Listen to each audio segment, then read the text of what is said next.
What happens when a living being loses its voice? The immediate answer seems simple.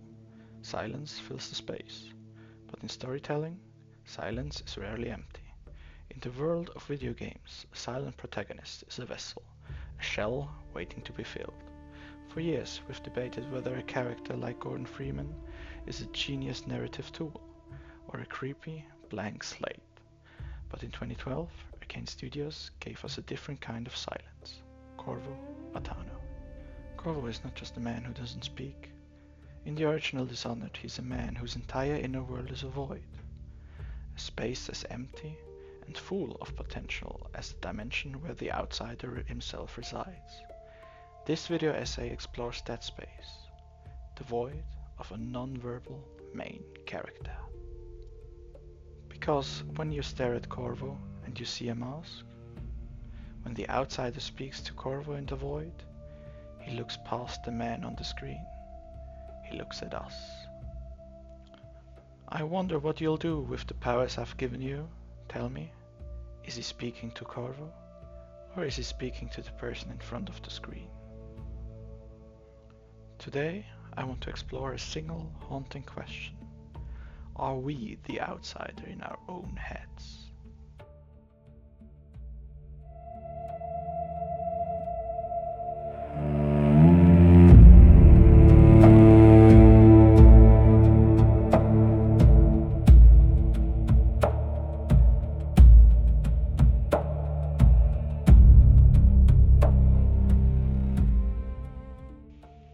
Before we can understand the void he carries, we must understand the man. Corvo Atano is the Lord Protector of the Empress of the Isle. He has a history, a deeply personal relationship with the Empress and her daughter Emily. When she is murdered and he is framed for the crime, the world brands him a traitor. He has every right to scream, to weep, to seethe with rage. But he doesn't. This was not an accident or a technical limitation. This was a deliberate choice. Arkane co-creator Raphael revealed that Corvo was originally designed to speak. They removed his voice very purposefully. Why? Because if they gave Corvo a voice, they would define his motivation for the player. What if the game portrayed Corvo as the angry and seeking revenge? But you, the player, wanted to be a pacifist. You'd be at your odds with your own avatar. The silence was an act of artistic deference, a way of saying this story is no longer just his, it's ours. And this is where the void opens. When the game denies Corvo a voice, it denies him a way to externally process what has happened. His trauma, his love for Emily, his rage at his betrayers, all of it stays locked inside him. These emotions don't disappear, they just have nowhere to go. They swirl around in a dark, silent center. A void. The outsider meeting Corvo at the very start of the game isn't random. He's drawn to people at the precipice of interesting choices. And here we find a man who has been hollowed out by tragedy. A man whose interior has become a blank canvas of possibility. The outsider sees the void inside Corvo. A space just like the one he himself inhabits, and sees an opportunity. Let's talk about the outsider himself. In the game's lore, he's a supernatural being, neither good nor evil, who was once human, sacrificed by a cult, and merged with the void. He grants magical marks to people he finds. Interesting. But I want to purpose a way of looking at him that goes beyond lore. What if the outsider isn't just a character in the game? What if he represents a narrative force? A force that knows this world is being watched. The game's developers have openly joked that the outsider's speeches, while not literally breaking the fourth wall, feel directed at the player themselves. Why? Because he's the only character who looks directly at the screen, who speaks into the void entirely, unchallenged, and who never receives a spoken reply. He speaks not to the character model of Corvo, but to whatever force is controlling Corvo's hands. He's speaking to the intelligence behind the mask. Think about how you watch a friend play a game. You might say, "Oh, I wonder what you're going to do next." You're curious to see how they'll handle a moral puzzle. This is exactly the outsider's role. He doesn't care about Corvo, the man from Zirconos. He cares about the decisions that will be made. How you use what I have given you falls upon you, as it was to the others before you, he says. This isn't dialogue. It's a terms of service agreement for power, addressed directly to the agent who will wield it. Us. Here's the key insight. The outsider is the only entity in the game who treats Corvo exactly as we do, as an avatar. We don't wonder what Corvo wants for dinner, we wonder what mission we're going to take him on next. The outsider becomes a kind of mirror, a reflection of our own role as the player. In this reading, we are all little outsiders, detached manipulators, gifted with immense power and morbidly curious to see what happens when we use it. Let's go deeper into the phrasing. I wonder what you'll do, not I wonder what you will choose, Corvo. The construction is deeply personal but also deeply ambiguous. Who is you? Every single time the outsider appears, it's a moment of judgment. He comments on your chaos level, your choices, the bodies left in your wake, or the merciful paths you follow. This is the heart of the Void's purpose. Corvo's non-verbal nature creates a feedback loop. Because he does not speak, he can justify his action to himself, to the world, or to the outsider. He cannot say, I killed him because it was necessary. He cannot rationalize his violence aloud. There is only action, and then consequence.